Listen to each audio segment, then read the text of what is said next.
Pemerintah negara bagian Melaka, Malaysia berencana membangun jembatan yang menghubungkan negeri jiran dan Indonesia dengan waktu tempuh sekitar 40 menit. Jika proyek ini terwujud, maka perjalanan dari Melaka ke Dumai, Riau bisa ditempuh dalam waktu 40 menit saja.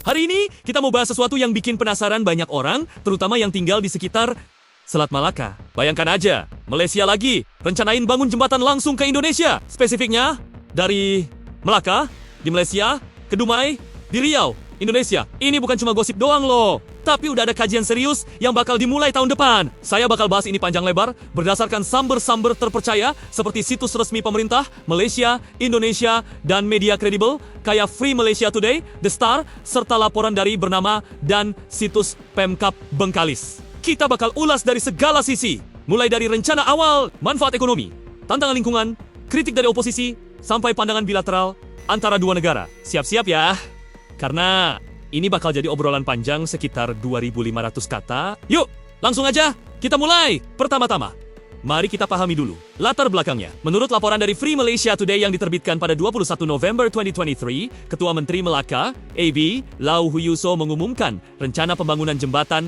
yang menghubungkan Melaka dengan Dumai, Indonesia. Jembatan ini direncanakan sepanjang sekitar 47 km, melintasi Selat Malaka yang selama ini jadi penghalang utama antara dua negara tetangga ini. Bayangkan sobat, kalau ini terrealisasi, perjalanan dari Melaka ke Dumai cuma butuh waktu sekitar 40-50 menit aja. Bandingkan dengan sekarang, yang harus naik feri atau pesawat.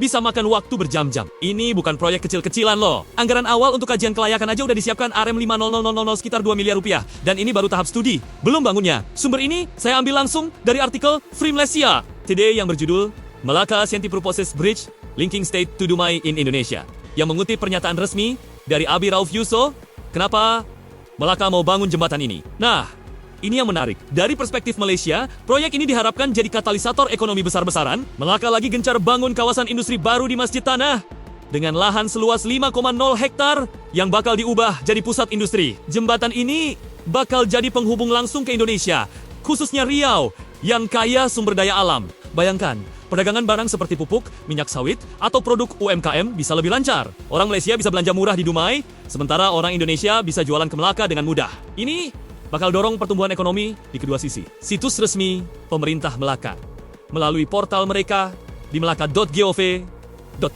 juga menyebutkan bahwa proyek ini selaras dengan visi Melaka sebagai gerbang dunia yang menghubungkan Asia Tenggara. Dalam wawancara dengan bernama pada 22 November tahun 2023, Abi Rauf Yusof bilang bahwa jembatan ini bakal buka peluang kerjasama di bidang ekonomi, transportasi, dan teknologi. Ini bukan cuma soal jalan tol, tapi juga integrasi rantai pasok regional. Sekarang, kita lihat dari sisi Indonesia. Apakah pemerintah Indonesia dukung? Dari sumber terpercaya seperti situs resmi pemerintah Kabupaten Bengkalis bengkaliskap.go.id, ada pertemuan Focus Group Discussion FGD pada 22 November tahun 2023 di Dumai, melibatkan Pemkab Bengkalis, Pemkot Dumai, dan University Technical Malaysia Melaka UTEM. Dalam FGD itu, dibahas kajian kelayakan yang mencakup aspek finansial, ekonomi, lingkungan, tata kelola, dan sosial. Asisten Perekonomian dan Pembangunan Sekretaris Daerah Kabupaten Bengkalis, Andris Wasono, menyatakan dukungan penuh. Menurutnya, jembatan ini bakal percepat perekonomian masyarakat pesisir Riau, terutama Bengkalis dan Dumai.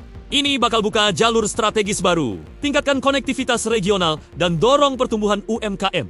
Bayangkan sobat, nelayan di Dumai bisa langsung ekspor ikan ke Melaka tanpa ribet feri. Atau pedagang kecil bisa bawa barang dagangan lintas negara dengan mobil biasa. Situs kompas.com juga melaporkan hal serupa pada 23 November tahun 2023 dengan judul Malaysia usul bangun jembatan ke Dumai. Ini respons Pemkab Bengkalis yang mengonfirmasi bahwa Indonesia melihat ini sebagai peluang bilateral. Tapi, tunggu dulu. Nggak semuanya mulus. Ada pro dan kontra, terutama dari Malaysia sendiri. Oposisi di Melaka, seperti yang dikutip dari The Star pada 24 November 2023, mempertanyakan kelayakan proyek ini. Ketua Oposisi Melaka, Yazid Yaakob dari Parti Amanah Negara, bilang bahwa anggaran pemerintah Melaka sangat bergantung pada bantuan federal dari Putrajaya. Kalau untuk perbaiki jalan negara aja butuh bantuan pusat, gimana mau danai jembatan sepanjang 47 km yang lintasi selat, katanya. Ini masuk akal sobat, karena biaya pembangunan jembatan ini diperkirakan mencapai miliaran ringgit, bahkan mungkin triliunan rupiah kalau dikonversi. Selat Malaka itu jalur pelayaran internasional yang sibuk, jadi jembatan harus tinggi banget buat kapal-kapal besar lewat di bawahnya. Ini bukan jembatan biasa, kayak di darat. Butuh teknologi canggih, mungkin mirip jembatan Akashi Kaikyo di Jepang, yang panjangnya 4 km aja. Udah mahal. Yazid juga kritik bahwa Dumai bukan pusat ekonomi utama di Indonesia. Jadi, imbal hasilnya mungkin minim. Kalau gagal, rakyat yang jadi korban. Karena dana publik dipakai buat bailout. Tambahnya, sumber ini dari artikel di Star berjudul Opposition Questions Malacca's Bridge Proposal to Indonesia, yang berdasarkan pernyataan resmi oposisi. Dari sisi Indonesia, sampai saat ini belum ada respons resmi dari pemerintah pusat, seperti Kementerian Luar Negeri atau Kementerian PUPR dari detik.com pada 25 November 2023. Disebutkan bahwa proyek ini masih tahap kajian awal dan Indonesia bakal tunggu proposal resmi dari Malaysia. Tapi di tingkat lokal, Pemkab Bengkalis dan Pemkot Dumai udah antusias. Mereka lihat ini sebagai booster ekonomi Riau yang selama ini bergantung pada minyak dan sawit. Kajian lingkungan juga jadi poin penting. Selat Malaka itu ekosistem sensitif, rumah bagi mangrove, ikan, dan lalu lintas kapal. Kalau bangun jembatan, harus pastiin nggak ganggu lingkungan. Dari laporan WWF Malaysia di situs mereka, www.org.my, proyek infrastruktur di Selat Malaka berisiko tinggi terhadap biodiversitas. Mereka saranin kajian Environmental Impact Assessment 2020 yang ketat, termasuk dampak terhadap arus air dan migrasi hewan laut. Sekarang, mari kita bahas manfaatnya lebih dalam. Secara ekonomi, ini bisa jadi game changer. Menurut data dari Bank Dunia worldbank.org dalam laporan Connecting to Compete 2023, konektivitas infrastruktur antar negara bisa tingkatkan perdagangan hingga 30%. UMKM di Dumai bisa akses pasar Melaka yang turisnya banyak dari Eropa dan China. Sebaliknya, industri Melaka bisa impor bahan baku murah dari Riau.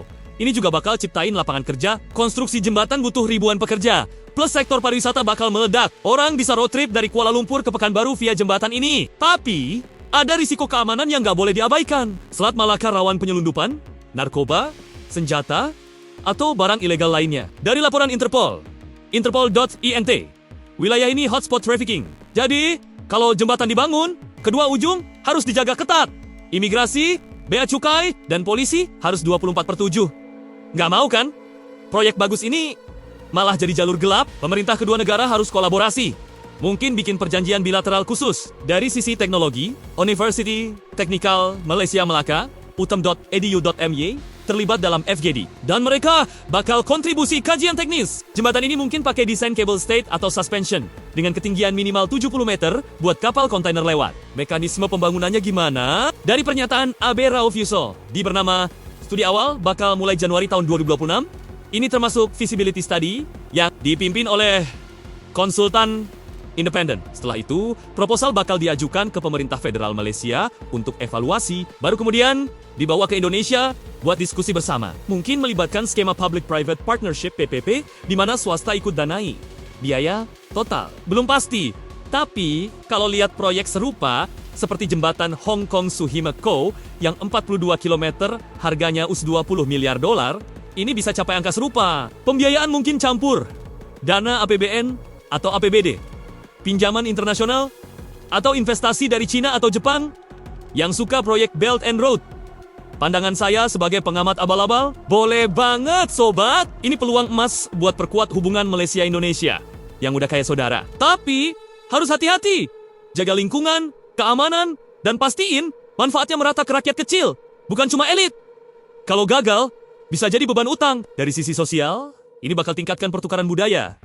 Orang Melaka bisa nikmati makanan Riau, sementara orang Dumai bisa belanja di Jonker Street Melaka. Kritik lain dari Malaysia. Beberapa netizen di reddit.com, Air Malaysia bilang ini proyek vanit alias buat gengsi doang. Mereka khawatir dana buat infrastruktur dasar seperti banjir di Melaka malah dialihkan. Tapi, pendukung bilang ini visi jangka panjang. Mirip bagaimana Singapura bangun MRT buat konektivitas. Di Indonesia, potensi positifnya besar buat Riau. Data dari Kementerian Pariwisata Kemenparekraf, go.id nunjukin bahwa konektivitas bisa tingkatkan wisatawan 20%. Dumai bisa jadi gateway baru ke Sumatera. Tapi, harus ada kajian sosial. Jangan sampai warga lokal tergusur atau harga tanah naik gila-gilaan. Secara bilateral, ini selaras dengan ASEAN Connectivity Master Plan 2025, ASEAN.org, yang dorong infrastruktur antar negara. Malaysia dan Indonesia bisa jadi model buat negara lain. Kesimpulan, proyek ini punya potensi besar. tapi butuh kajian matang. Kalau terrealisasi, bisa ubah peta ekonomi Selat Malaka. Gimana menurut kalian sobat? Boleh atau enggak?